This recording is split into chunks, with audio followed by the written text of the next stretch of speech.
जिंदगी की असली उड़ान बाकी है, जिंदगी की असली उड़ान बाकी है, जिंदगी के कहीं इम्तिहान बाकी हैं, जिंदगी के कहीं इम्तिहान बाकी हैं। अभी तो नापी है मुट्ठी भर ज़मीन हमने, अभी तो नापी है मुट्ठी भर ज़मीन मैंने, अभी तो सारा आसमान बाकी है, अभी तो सारा आसमान बाकी है। जी मेरे प्यारे मित्रों और प्यारे विद्यार्थियों, मैं इन शब्दों के माध्यम से ये बताना चाहता हूँ कि जो मैंने क्लास शुरू की है, अभी तो मुट्ठी भर क्लास शुरू की है और पूरा आसमान नापना है। ग्रामर, इंग्लिश का जो ग्रामर टॉपिक है, राइटिंग पोर्शन है, उन सभी बिंदु को छूते हुए आप तक पहुँचाऊँगा, ये मेरा प्रॉमिस है, वादा है। और आज हम एक महत्वपूर्ण विषय है, वो है पार्ट्स ऑफ स्पीच। उसके बारे में डिटेल से वर्णन करेंगे। मैं आपको बता देना चाहता हूं कि प्यारे मेरे विद्यार्थियों, प्यारे मित्रों, ये जो क्लास है, ये क्लास कक्षा 9 से शुरू होकर के कक्षा 11 से निकलती हुई आरपीएससी के बच्चों तक जाती हुई, ये एसएससी तक पहुंचने वाले ऑल इंडिया लेवल तक जो सभी एग्जाम्स होती हैं, उसमें जिसमें ये टॉपिक समाहित है, उनसे प्रासंगिक बनाते हुए इस वीडियो को मैं आप तक पहुंचाऊंगा, ये मेरा वादा है। प्यारे मित्रों, जो पार्ट्स ऑफ स्पीच है, इसको मैं जड़ से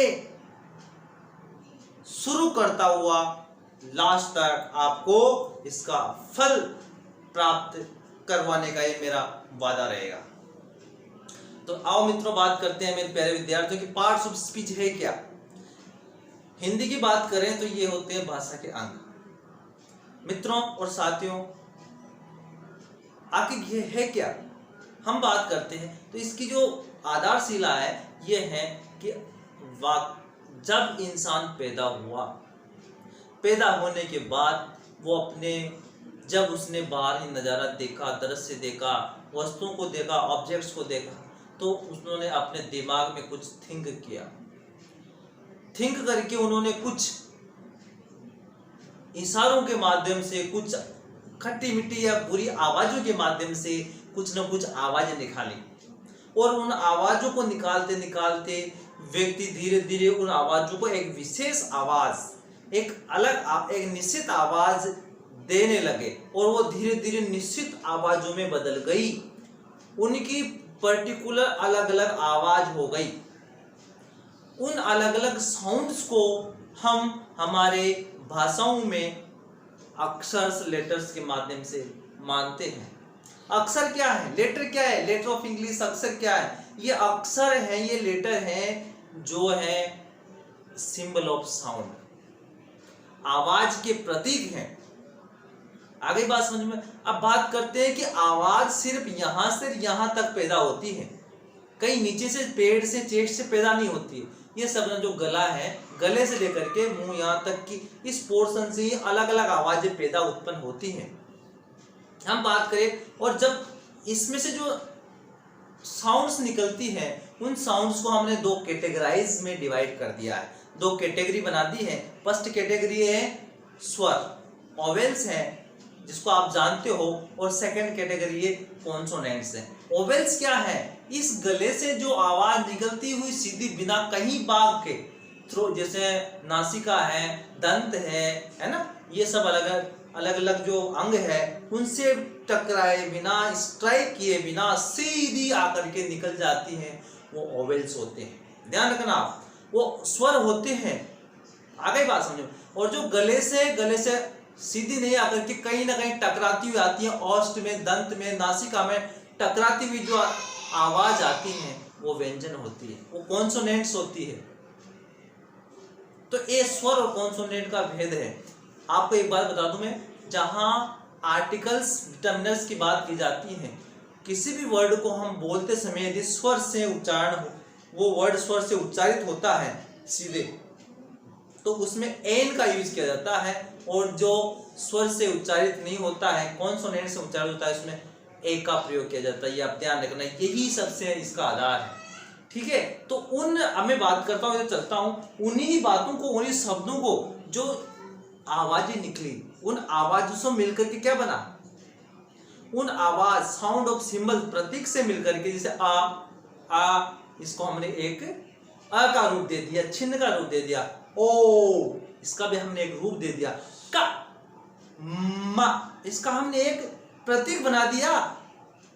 ये आवाज का ही तो प्रतीक है। तो इन प्रतीकों को मिला के शब्द बनते हैं। अब भाषा में वो जो शब्द बनते हैं, उन शब्द का नाम तो शब्द है, लेकिन हर शब्द का फंक्शन, कार्य अलग अलग होता है, उनका कार्य अलग होता है। तो इसी आधार पर ये देखो पार्ट्स ऑफ स्पीच उसको समझता हूं मैं। ये जो डेफिनेशन मैंने लिख रखी है, इसके माध्यम से मैं आपको समझाने का प्रयास करता हूं।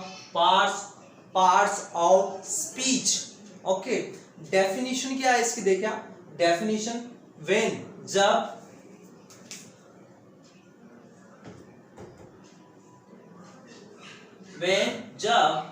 वर्ड्स मैंने आप बताई थे वर्ड्स क्या है। जब ये वर्ड्स शब्द स्वर व्यंजनों के मिलाप से जो स्वर व्यंजन समूह की जो आवाज बनती है वो वर्ड होता है। वर्ड जो निश्चित अर्थ देता है। जब words according to their function in the sentences और स्पीच, वाक्य या कथन में उनके कार्य के अनुसार, उनके अलग अलग कार्यों के अनुसार, उनके फंक्शन के अनुसार डिवाइडेड बांट दिया जाता है। इनटू डिफरेंट पार्ट्स, अलग अलग भागों में बांट दिया जाता है, अलग अलग नाम दे देते हैं। और गिविंग स्पेसिफिक ग्रामेटिकल नाम, जिसको हम विशेष व्याकरणीय नाम दे देते हैं। उन विशेष व्याकरणीय नाम को जो ईच पार्ट्स, प्रत्येक पार्ट्स के लिए, उन्हीं को पार्ट्स ऑफ स्पीच कहा जाता है। उन्हीं को पार्ट्स ऑफ स्पीच कहा जाता है। किसी भी भाषा में या वाक्य में व्याकरण की दृष्टि से उनके कार्य के अनुसार शब्दों को अलग अलग विशेष प्रकार के नाम दे दिए जाते हैं, उन्हीं को पार्ट्स ऑफ स्पीच कहा जाता है। ये इस डेफिनेशन के माध्यम से मैं आपको बताना चाहता हूं। एक एग्जाम्पल्स में ले रहा हूं, एग्जाम्पल है, बट अलास द टू अगली girls had lost their beautiful home without. Hi guys, जैसे हम बात कर रहे थे parts of speech. Parts of speech को आप सब जानते हैं लगभग, वैसे मैं बता देता हूँ। पार्ट्स ऑफ स्पीच को हमने according to function, some words are divided as grammatical name देते हुए noun, pronoun, verb, adverb, adjective, preposition, conjunction and interjection. आप सब जानते हो कि नाउन का मतलब संज्ञा होता है। किसी व्यक्ति, वस्तु, जगह, स्थान या भाव के नाम को संज्ञा कहते हैं। इसको हम डिटेल से बाद में पढ़ेंगे। प्रोनाउन, संज्ञा के स्थान पर आने वाले शब्दों को प्रोनाउन सर्वनाम कहते हैं। वर्ब, एक्शन वर्ब होता है, इसे किसी काम करने की प्रक्रिया होती है, उसको वर्ब क्रिया कहते हैं। और एडवर्ब, क्रिया की। और देखो आप, एडवर्ब बहुत इंपॉर्टेंट है, कभी कभी आरपीएससी पूछा जाता है। एडवर्ब वर्ब की और प्रोनाउन की, वर्ब की, प्रोनाउन की और खुद एडवर्ब की, तीनों की विशेषता बताने वाले को एडवर्ब कहा जाता है। ये बहुत इंपॉर्टेंट है, ध्यान रखना आप, आरपीएससी में कभी भी पूछा जाता है।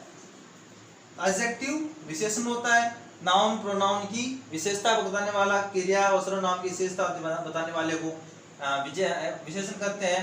एंड प्रेपोजिशन, किसी वर्ड के आगे आकर उसका संबंध बताता है। संबंध बताते तो प्रेपोजिशन होता है। संबंध सूचक अव्यय बोलते हैं उसको, या पूर्व पद बोलते हैं। एंड कंजंक्शन का मतलब समुच्चय बोधक अव्यय, संयोजक। दो वर्ड्स या दो सेंटेंस को जोड़ने वाला जो वर्ड होता है वो कंजंक्शन कहलाता है। और इंटरजेक्शन विस्मयादि बोधक, जिसमें हम, यदि आपको पसंद आ रही है तो इसको प्लीज लाइक कर दीजिए, शेयर कर दीजिए और सब्सक्राइब कर दीजिएगा, क्योंकि ये चैनल, ये जो वीडियो है, चैनल है, आपके लिए बहुत महत्वपूर्ण होने वाला है। चाहे आप स्टूडेंट हो, चाहे आरपीएससी के हो, चाहे अदर कॉम्पिटिशन की तैयारी कर रहे हो, as well as you are teacher also. Okay, हम बात कर रहे थे, देखो भाई अब क्लास 9th में कुछ अंडरलाइन वर्ड दे देते हैं, उनको बताते हैं कि इसमें इसका कौन सा प्रेपोजिशन है, कौन सा पार्ट्स ऑफ स्पीच है, इस प्रकार से बताते हैं। तो देखो ये अंडरलाइन कर दी मैंने, उनको बताना है। जैसे देखो फर्स्ट सेंटेंस लेते हैं, Ram pledge cricket in the evening. ये है ना। तो केवल उन्होंने क्लास 9 के लिए इस पे और इस पे अंडरलाइन करी, इसी को बताना है। तो ये तो राम है किसी व्यक्ति वस्तु जगह का नाम है, तो नाउन हो गया, तो इजी नाउन हो गया। क्रिकेट किसी वस्तु खेलने का नाम है, किसी का नाम है, तो भी नाउन हो गया। तो ये क्लास है और ये ठीक है, ये बताना होता है। ओके, अब यदि इसमें भी इसकी बात कर लेते हैं, अब पूरी बात कर लेते हैं। अब देखो ये हो गया, ये प्लेस वर्ब है, एक्शन है, तो ये वर्ब हो गई, क्रिया हो गई, ठीक है। In the morning, in the evening, in क्या होता है, किसमें आएगा, ये किसमें आता है, आप बताइए प्लीज, कमेंट बॉक्स में जाकर के लिख दीजिए क्या है। कमेंट भी किया कीजिए, आप लाइक कीजिए। ये है एडवर्ब, ये एडवर्ब में आता है। ओके, ये एडवर्ब में आता है, तो इसलिए एडवर्ब हो गया। ये कंप्लीट हो गया सेंटेंस। आगे बात करते हैं माय फादर। माय क्या है, प्रोनाउन है ना, आई माई मी, तो ये प्रोनाउन हो गया, प्रोनाउन हो गया। फादर नाउन हो गया, ठीक है, ये बहुत इजी है। और इज वर्ब है ये एक्चुअली। ओके, ऊपर यहाँ पे my father is a famous doctor, linking verb के रूप में, लिंकिंग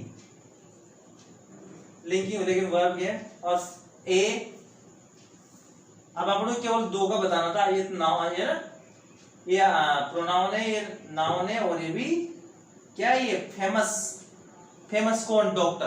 तो डॉक्टर जो नाउन है, नाउन की विशेषता बताने वाला क्या होता है, एडवर्ब, सॉरी एडजेक्टिव होता है, तो ये एडजेक्टिव है, ठीक है, एडजेक्टिव हो गया, ठीक है। और ये आर्टिकल हो गया, एंड आर्टिकल हो गया, ठीक है। और ये डॉक्टर नाउन हो। तो इस प्रकार से हम बता सकते हैं। आगे बात करते हैं, देखो बच्चों का क्वेश्चन के लिए, ये समथिंग है, और ये है, ये और ये है, ये तीन को अंडरलाइन कर दिया, तो बताना है कि ये आई है ना, आई ये प्रोनाउन हो गया, तो ये तो आता ही आपको, प्रोनाउन हो गया, ठीक है। टू टेल वाक्य में टू लगकर वर्ब की फर्स्ट फॉर्म शुरू होती है, तो वो इंफिनिटिव वर्ब कहलाती है। तो ध्यान रखना, तो यहाँ पर इंफिनिटिव वर्ब है, ये क्या है, इंफिनिटिव वर्ब है, तो ये आता है। और ठीक है, ये समथिंग क्या है, ये एडवर्ब हो गई, ठीक है, ये वर्ब है, और ये आप जानते हो नाउन है, ठीक है। इसके बाद ये करते हैं at last the great morning arrive, very important देखो। अब जैसे अराइव पूछ जाती है, वर्ब है, पहुंचना, ठीक है। और एट लास्ट बता दे, एट और लास्ट, तो एट क्या है, प्रेपोजिशन है ना, प्रेपोजिशन है, और लास्ट फर्स्ट आना, तो क्या है, एडवर्ब है, ओके। और द है, द क्या है, आर्टिकल हो गया, आर्टिकल हो गया, है ना। ग्रेट, ये मॉर्निंग जो है, इसकी विशेषता बता रहा है, तो ये एडजेक्टिव हो गया, एडजेक्टिव हो गया। और ये मॉर्निंग इवनिंग, ये आते एडवर्ब में, लेकिन नाम दे रखा है यहाँ पे मॉर्निंग का। अभी आप मॉर्निंग क्या होगा बताइए, आप कमेंट में कीजिए, कमेंट कीजिए। इवनिंग सुबह को, समय के बारे में बताता है, समय एडवर्ब कहलाता है, सुबह शाम इस समय के बारे में बताता है, एडवर्ब कहलाता है। तो ये तो क्लास 9 तक इंपॉर्टेंट थी, ओके। यदि आपको अच्छा लगा हो तो शेयर कर दीजिए अपने सभी मित्रों तक, और कमेंट बॉक्स में जाकर कमेंट कीजिए आपको कैसा लगा, और लाइक जरूर कीजिए। और यदि आपने अभी तक मेरे इस चैनल को सब्सक्राइब नहीं किया, तो प्लीज आपसे निवेदन है कि आप सब्सक्राइब कर दीजिए, ताकि ऐसे नोटिफिकेशन, नए नोटिफिकेशन आपको मिलते रहेंगे।